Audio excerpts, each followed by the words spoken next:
What I'm about to tell you happened on Father's Day of all days. I thought I knew exactly where I stood with my family. I was wrong about almost all of it. My parents chose my sister's $150,000 luxury yacht over saving my $5,000 leg, and I found out both things within the same 10 minutes of the same afternoon. My name is Rebecca. I am 33 years old, a physical therapist in Charlotte, North Carolina, and a former Army combat medic who served 8 years before transitioning out 5 years ago. My father, Greg, told me the family budget was tight when I asked for help covering a $5,000 copay for emergency surgery on my service-injured leg. Minutes later, in front of the entire backyard, he handed my younger sister, Madison, a ribbon-wrapped set of boat keys. "Your mother and I wanted to do something special for you," he announced, beaming with pride. I asked quietly how they'd found $150,000 for a yacht but not $5,000 for my leg. My father's smile didn't waver at all. "Rebecca, you're killing the vibe of your sister's moment. Can we not do this today?" I was asked to leave. I'd spent 8 years being the daughter nobody had to worry about. I joined the Army at 19, became a combat medic, deployed twice overseas, and came home with a leg injury I managed quietly for years afterward, the way I'd managed everything else without making it anyone's problem but my own. My mother used to introduce me at parties as our independent one, which always sounded like a compliment until I understood what it actually meant over time. Nobody had to check on me. Madison, 3 years younger, had always been the one who needs a little extra support, which somehow translated over 2 decades into birthdays that became full events and a college fund that became a yacht fund once she dropped out twice. I never resented her for it directly, not really. I just slowly stopped expecting my own needs to register as actual needs at all, even to myself, even now. I drove home that night with my leg throbbing and found Tyler waiting outside my apartment door in the dark. My younger brother, Tyler, is 15, and he was crying, holding a small cardboard box against his chest like it might break apart. "I sold Grandpa's tools," he said, before I could even ask what was wrong with him. "All of them, the whole set." He held out $840 in cash and a cheap scratch-off lottery ticket from the gas station Grandpa used to take him to for slushies back before he died 2 years ago. "I thought maybe, I don't know, I thought it might be enough for your leg, Rebecca." I stood there in the doorway, completely still, looking at my little brother who'd sold the one object connecting him to a grandfather he barely remembered, certain that $840 and a lottery ticket could somehow undo what our parents had refused to do. I didn't know what to say to him at all.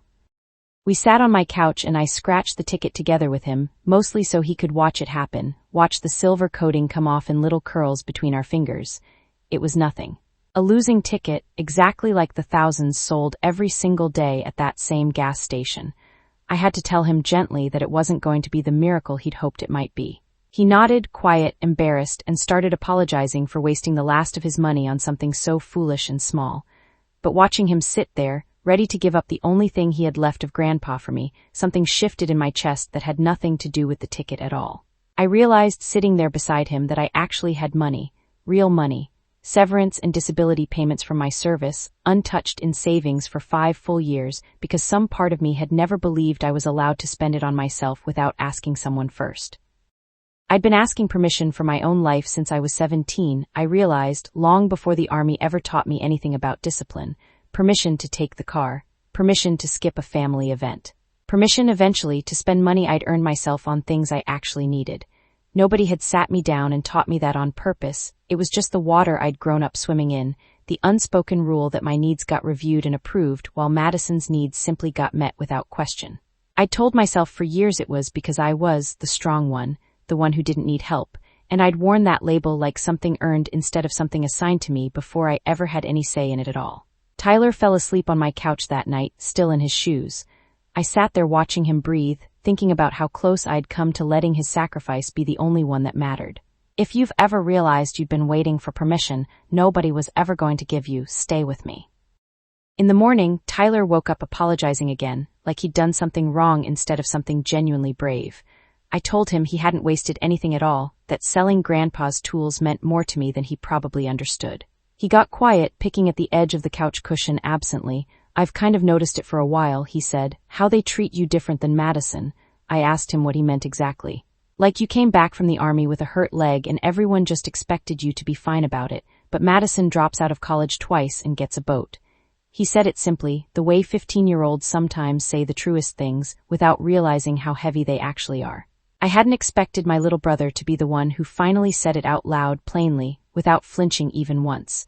He'd clearly been watching this pattern for years, quietly cataloging it the way he organized everything else, except this one thing he'd apparently never been able to file away. A week later, Tyler and I sat down to go through Grandpa's old paperwork together, something we'd been putting off since he died 2 years back. Buried in a folder of financial documents was a loan agreement, dated 9 years earlier, between Greg and the family trust Grandpa had established years before his death.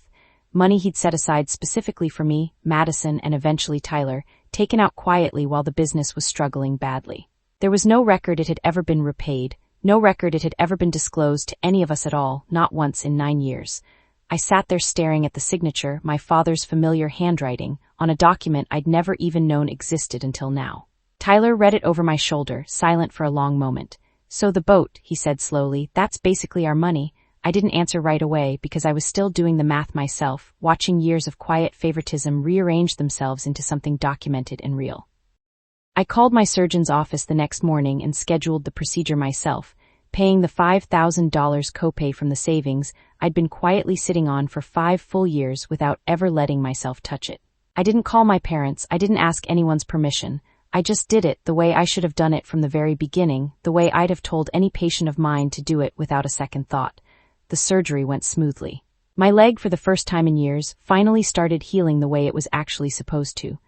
Lying in recovery, I felt something I hadn't expected to feel, not triumph exactly, just a quiet, steady sense that I'd finally stopped waiting for someone else to decide I was worth $5,000. Tyler visited every single day that week, bringing me terrible vending machine snacks and reorganizing my bookshelf alphabetically while I rested, a habit I now understood meant he was anxious and needed something small to control. Once I'd healed enough to drive comfortably, I went to my parents' house, the loan paperwork in a folder tucked under my arm. I didn't raise my voice. I didn't bring Tyler, didn't make it into a scene of any kind. I sat at their kitchen table and told them I knew about the loan against Grandpa's estate, the one taken out 9 years ago and never repaid, never disclosed to anyone. My father's face went pale, but he didn't deny it outright. "Rebecca, it's complicated," he started slowly. "It's actually very simple," I said. "You owe me and Tyler our share with interest within 1 year. And until it's repaid, I won't be attending family events that ask me to celebrate a family that couldn't find $5,000 for my leg." My mother said nothing at all, just stared at her coffee cup. I stood up, thanked them for their time, and left before either of them could find words for what had just happened in that kitchen. It's been 1 year, my leg has fully healed, and I'm back to full mobility, working full caseloads at the clinic again most weeks. My father has started repaying the loan, slowly, in monthly installments that arrive without comment or apology attached, which is its own kind of answer in itself. Tyler and I tracked down Grandpa's tools within weeks of my surgery, working with the pawn shop owner who remembered the sale and still had most of the set sitting in the back room. We bought back every piece we could find, piece by piece, restoring the collection close to how Grandpa used to keep it organized.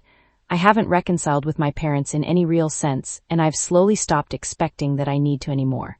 If this story stayed with you, like this video, subscribe so you never miss one, and tell me in the comments, have you ever realized you'd been waiting for permission that was never actually going to come? They chose a yacht over my leg.